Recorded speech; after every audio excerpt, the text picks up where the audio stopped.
Welcome to Story Time, where real stories unfold. Stories that shock, stories that inspire, and stories that stay with you long after they're told. If you enjoy real stories, make sure you subscribe, follow, and like. New stories drop 3 times a week. Now, let's get into today's story. I knew Welcome something to was Story wrong Time, the second she asked where- me that question. It was late, we were alone in the house, and I had just finished checking every room because she said she was scared.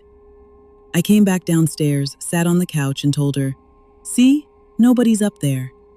And she looked at me real calm and said, "I know. That's why I'm scared. He only comes out when you stop checking." I don't even want to lie to you. After she said that, I did not feel alone in that house anymore. This happened when I was in my early 20s, back when I used to babysit for extra money. It wasn't something I did full-time or anything. Mostly family friends, neighbors, people who knew my aunt and needed somebody reliable for a few hours. I liked it because it was easy money most of the time.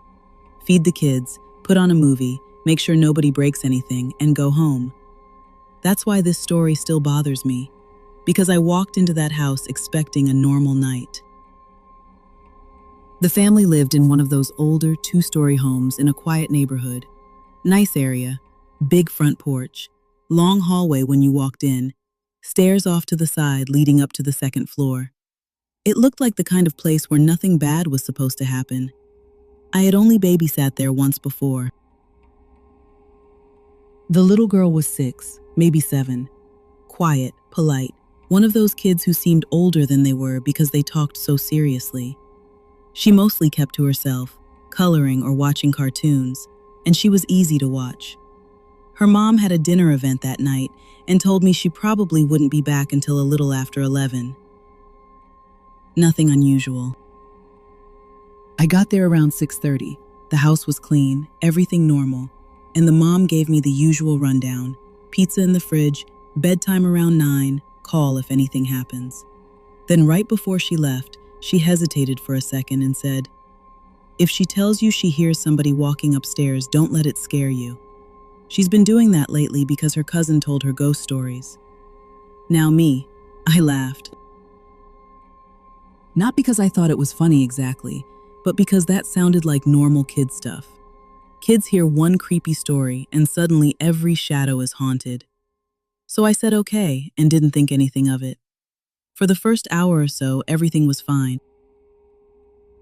She ate pizza at the kitchen counter, showed me a picture she drew, and asked if she could stay up a little later because it was Friday. I told her maybe. We ended up watching some animated movie in the living room, and she was curled up under a blanket while I half watched and half scrolled my phone. Around maybe 8:15, I heard it. A creak, then another one, from upstairs. Now, old houses make noise, I know that. Floors shift, pipes knock, wood settles, so I ignored it. Then the little girl looked up at the ceiling, not startled, not confused, just tired, like she had heard it before. She glanced at me and said, "He's awake." I kind of smiled and said, "Girl, stop." She didn't smile back. She just pulled the blanket up a little higher. That made me uneasy, but I still told myself she was just being dramatic. Kids can commit to a story when they want to. So I got up, walked to the bottom of the stairs, looked up, and listened. Nothing. The upstairs hallway was dark except for a little bit of light coming from a window at the end. I went up anyway, more to prove a point than anything else. I checked the bathroom. Empty. Her mom's room, empty. Spare room, empty. Closets, nothing.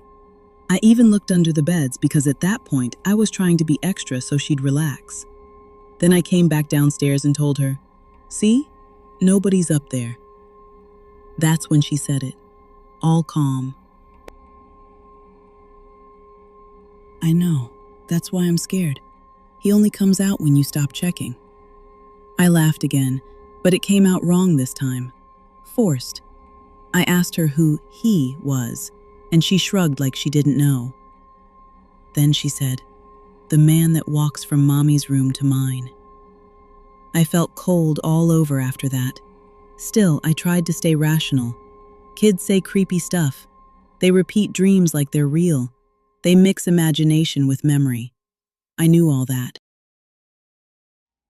But it was the way she said it that got me. No smile, no excitement, no trying to scare me, just matter of fact. Like she was describing rain outside. I asked her when she started hearing it, and she said, "After the lady moved out." Now that caught my attention. I asked her what lady. She pointed toward the ceiling and said, "The one upstairs." At that point, I honestly thought maybe there used to be a grandmother living with them, or maybe a relative had stayed there for a while. So I made a mental note to ask her mom later and change the subject. We finished the movie, and around 8:50 I told her it was time to get ready for bed. She did not want to go upstairs alone. Not even a little bit. She asked if I could stand in the hallway while she brushed her teeth. Then she asked if I could stand in the bathroom doorway. Then she asked if I could keep the bedroom light on and the closet light on too. Kids get scared at bedtime, so none of that by itself would have been weird. What made it weird was that she kept glancing toward the door to her mother's room. Not her own closet, not the hallway. That door, closed. I asked her why she kept looking over there, and she whispered, "Because sometimes it starts in there." That was enough for me. After I tucked her in, I left her bedroom door cracked and went into her mother's room. I turned the light on and checked everything again. Closet, bathroom, under the bed, behind the curtains, nothing. But the room felt wrong. That's the best word I can use. Not haunted, not magical, just wrong. It felt like walking into a room right after somebody had left it, even though nobody should have been there. The air felt stuffy and too warm compared to the rest of the upstairs. I noticed one more thing too. The window was unlocked. That could mean nothing. Plenty of people forget windows, but I locked it anyway. Then I went back downstairs. I had barely sat down when I heard it again. Slow footsteps overhead. This time there was no TV sound to cover it, no kitchen noise, nothing. Just me in that quiet house, staring up at the ceiling while footsteps moved above me from one side of the second floor to the other. I stood up so fast I knocked the remote onto the floor. The little girl called from upstairs, "Don't come up here!" That stopped me. Because her voice didn't sound scared that time. It sounded urgent. Then everything went quiet again.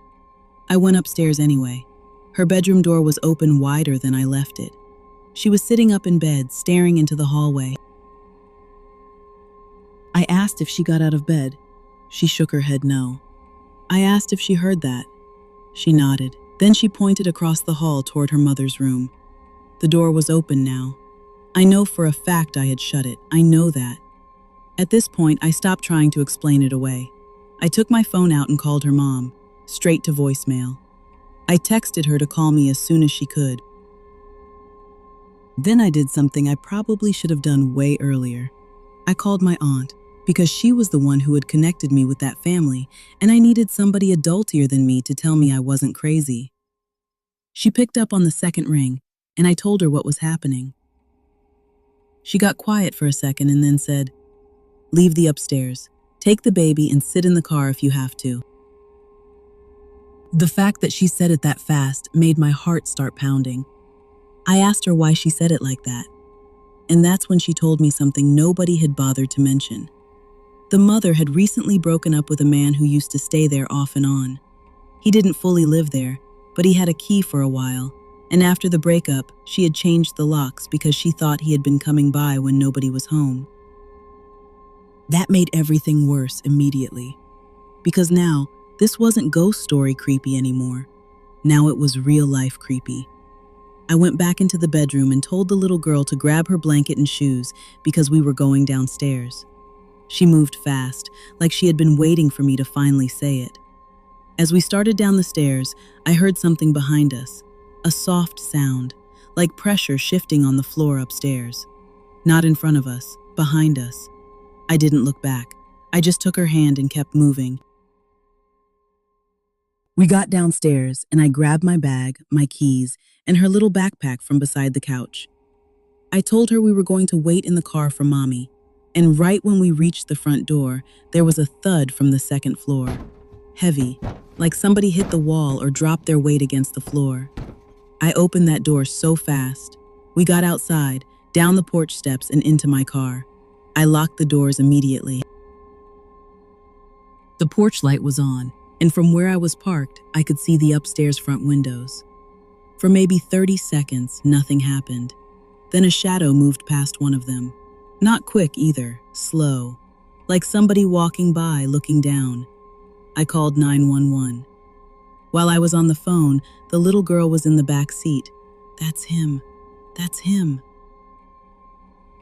Police showed up within minutes, and I have never been so happy to see flashing lights in my life. They went in through the front and back while we stayed in the car.